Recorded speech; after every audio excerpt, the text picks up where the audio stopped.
Сверив сведения царя Иосифа с современной географической картой, поймем, он имел в виду какую-то совсем иную страну. Что такое Угру? Рукав Волги или Кубань? Каким образом Бузан может вытекать из Угру? Допустим, оба они два рукава Волги, но тогда почему Иосиф так долго путешествовал внутри такого пятачка? Судьбы прикаспийской Хазарии были тесно связаны со своенравным Каспийским морем. Оно то отступает, обнажая огромные площади берегов, то заливает низины степей.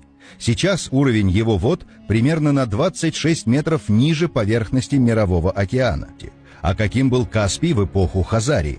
Нет ли способа реконструировать климат, а значит и природные условия той эпохи? Хазарские хроники молчат, однако можно обратиться к летописям других народов. Самая удобная географическая точка для суждения о высоте Каспия — упоминаемые в письме Иосифа ворота, Дербент с его знаменитой стеной, запиравшей путь в Закавказье. Московский купец Федор Котов так писал об этих местах. «А Дербень — город каменный, белый, бывал крепок, только не люден, а стоит концом в горы, а другим концом в море, а длиной в горы больше 3 верст. И сказывают, что того города море взяло башен с 30, а теперь башня в воде велика и крепка». Судя по описаниям арабов, Дербентскую стену соорудили в середине VI века по приказу персидского шаха Хосроя Анушервана. Огромные плиты, такую плиту могли сдвинуть лишь 50 человек, погружали на плоты из надутых бурдюков, транспортировали в море, там бурдюки разрезали, и тяжелый груз опускался на дно.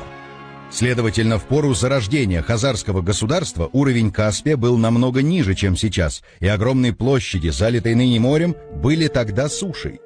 Что же произошло в пору гибели Хазарии?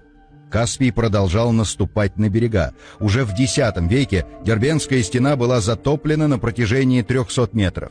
В 1304 году под водой оказался персидский порт Аби-Верд. Итальянский географ XIV века Марино Сануто с горечью отмечает: Каспийское море год от года прибывает, и многие хорошие города уже затоплены.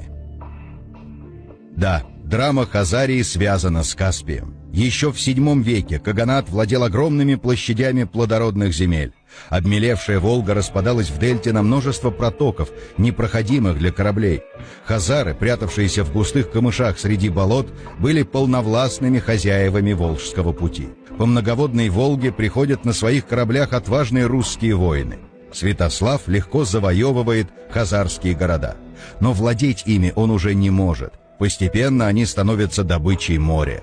Так погибает Каспийская Атлантида.